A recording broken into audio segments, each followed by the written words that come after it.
शाहीन का जो बीदर कैंपस है उसके कैंपस में इस वक्त हूँ। शाम का वक्त है। जो आज दिन भर की जो कॉन्फ्रेंस थी वो मुकम्मल हो गई है। असर और मगरिब के दरमियान हम इस वक्त यहाँ पर हैं और अभी थोड़ी देर पहले मैंने कुछ लोगों से बात की है। जो लोग यहाँ पर शरीक थे, अहम लोग जिन्होंने स्पीच दी है, मैंने उनसे भी बात की है। जो शुरका थे मैंने उनसे भी बात की है और ये कोशिश की है जानने की कि आज के दिन का जो आउटकम था उन्होंने क्या समझा है और आज के दिन अगर वो शाम को यहाँ से लौट रहे हैं तो उनके जहनों में क्या चीज़ें जा रही हैं, क्या चीज़ें वो अपने साथ लेकर जा रहे हैं। मेरे साथ जामिअतुल फलाह के जो नाज़िम हैं मौलाना ताहिर मदनी साहब हैं, इस वक्त मौजूद हैं। आपकी एक स्पीच हुई पहले सेशन में और मदारिस का जो निज़ाम है, तालीमी निज़ाम, और उसको जो चैलेंजेस हैं और जो मौक़े हैं, इन तीन एस्पेक्ट उसमें थे। मौलाना ने बहुत अहम अंदाज में बात रखी है। मदारिस के पास मौक़े बहुत हैं और मदारिस के ज़रिए से बहुत सारा काम हो सकता है। एक तो जो काम वो कर रहे हैं एजुकेशन के सिलसिले में, तालीम को आम करने के सिलसिले में, वो तो है। जो सबसे बड़ा काम कर रहे हैं मदरसे वाले, जो आज के लोग उसकी ज़रूरत महसूस कर रहे हैं कि वो इंसानियत साजी का काम कर रहे हैं। के बारे में आपने बहुत अहम बातें कई गोशों पर निशानदेही की आपने। जी। मैंने कहा कि इतना अहम हमारे पास जो इंफ्रास्ट्रक्चर है उसका इस्तेमाल 24 घंटे में चंद घंटे होता है। बहुत कुछ किया जा सकता है।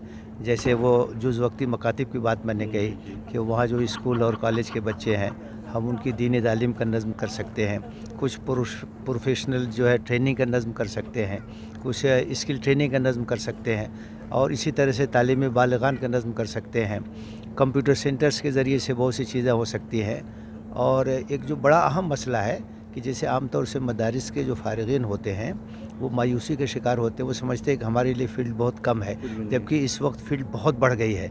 तो उनकी जो काउंसलिंग का काम है, मिसाल के तौर पर अगर उनकी अंग्रेज़ी अच्छी है, अरबी अच्छी है और कंप्यूटर से अच्छी तरह वाकिफ़, घर बैठे वो लाखों रुपए कमा सकते हैं। आपने बताया कि मौक़े बहुत हैं, यकीनन मौक़े बहुत हैं, लेकिन दुश्वारी कहाँ है कि वो हम मदारिस हमारे जो है अपने साथ अकोमोडेट नहीं कर पा रहे हैं इन मौक़े को। वजह क्या है, आपने क्या फाइंड आउट? उसकी जो बुनियादी वजह है वो ये है कि मदारिस के जो ज़िम्मेदारान हैं और जो उसके करता धरता हैं, जो उसके मुंतज़मीन हैं, प्रोफेशनल अंदाज से वो नहीं चला पा रहे हैं। तो उनको चाहिए कि जो प्रोफेशनल लोग हैं उनकी खिदमत को हासिल करें, तो फिर वो इफ़ादियत गैर मामूली तौर पर बढ़ जाएगी और बहुत कुछ काम वहाँ से होगा।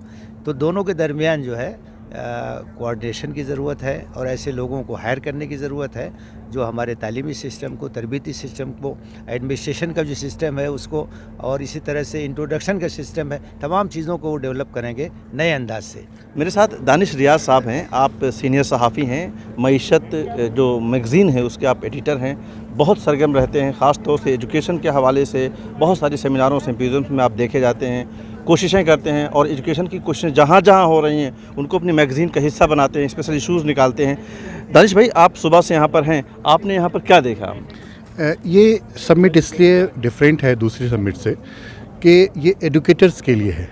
वो लोग जो एजुकेशन के फील्ड में एक्टिव हैं उनके लिए खुसूसी तौर पे इस समिट का इनेकाद किया गया है। मैं समझता हूँ कि इस समिट में जिस तरह से सुबह से अब जिस सेशन का आगाज़ हुआ है और जिस तरह की गुफ्तगू हुई है वो यकीनन सूदमंद है उन तमाम लोगों के लिए जो एजुकेशन के फील्ड में एक्टिव हैं। खुसूसन कुछ वर्कशॉप्स जो हुए हैं, मौलाना ताहिर मदनी साहब की जो गुफ्तगू हुई है या ख़ुद डॉक्टर अब्दुल कदीर साहब की सबसे अहम गुफ्तगू जो सुबह के सेशन की थी वो सैयद मोहम्मद बेरी साहब की थी। अखलाकियात के बाब में जिस तरह की कोशिशें होनी चाहिए उम्मत मुस्लिमा के बीच, उसकी बड़ी अहमियत है।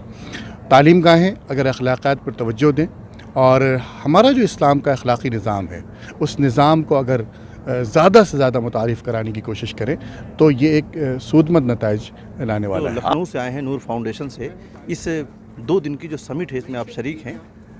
मैं आपसे जानना चाहूँगा कि सुबह से जो है समिट के जो कई सेशंस हुए हैं, आपने उससे क्या समझा? ये समिट जो हुआ है शाहीन की तरफ से, इसने दरअसल बहुत अच्छे से आज के इस 2 सेशन में ये क्लियर कर दिया कि मदारिस के सामने जो चैलेंजेस हैं वो दरअसल हैं लेकिन बहुत बड़े नहीं हैं।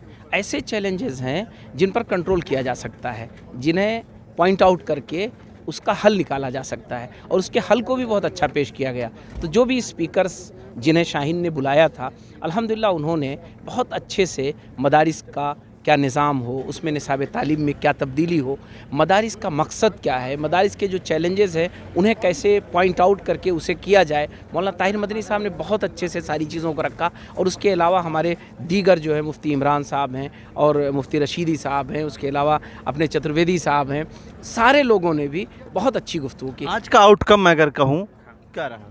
आज का आउट ये रहा कि मदारिस वाले ये समझें कि दरअसल हम बहुत अहम हैं, और हमारी इफ़ादियत इसमें है कि हम अपने को थोड़ा सा मॉडर्न चीज़ों से जोड़ करके मुफीद बना लें। ये आज का एक बहुत बड़ा मैसेज रहा है कि मदारिस वाले अपनी अहमियत को समझ लें और अपने अंदर थोड़ी सी मॉडर्न तालीम को शामिल करके अपनी इफ़ादियत को साबित कर दें, और ये वो कर सकते हैं। इसके ज़रिए बहुत बड़ी तब्दीली आ सकती है, बड़े कुछ फ़ायदे हो सकते हैं। आप लखनऊ में काम करते हैं, आपके सामने क्या चैलेंजेस हैं, क्या मौक़े हैं, क्या अचीवमेंट आपके रहे? मैं लखनऊ में काम करता हूँ। नूर फाउंडेशन के ज़रिए हिफ्ज़ुल कुरान प्लस का शोबा चलता है। अल्हम्दुलिल्लाह उसमें 62 हाफिज़ बच्चे हैं। मैं सिर्फ हिफ्ज़ुल कुरान प्लस की बात करूँ, जो चैलेंजेस हैं वो सिर्फ एक है, वो ये है कि जो हाफिज़ बच्चे आते हैं वो कमज़ोर बैकग्राउंड के आते हैं। ये चैलेंज नहीं है कि वो मेहनती नहीं है, बड़े मेहनती होते हैं, बड़े ज़हीन होते हैं, बड़े पढ़ने वाले होते हैं, बड़े अच्छे हौसले होते हैं, लेकिन वो कमज़ोर बैकग्राउंड के होते हैं। अगर मिल्लत का सपोर्ट इसमें ना मिला या इस सिस्टम को अच्छे से ना किया गया तो लोग मायूस हो जाएंगे। तो ये चैलेंज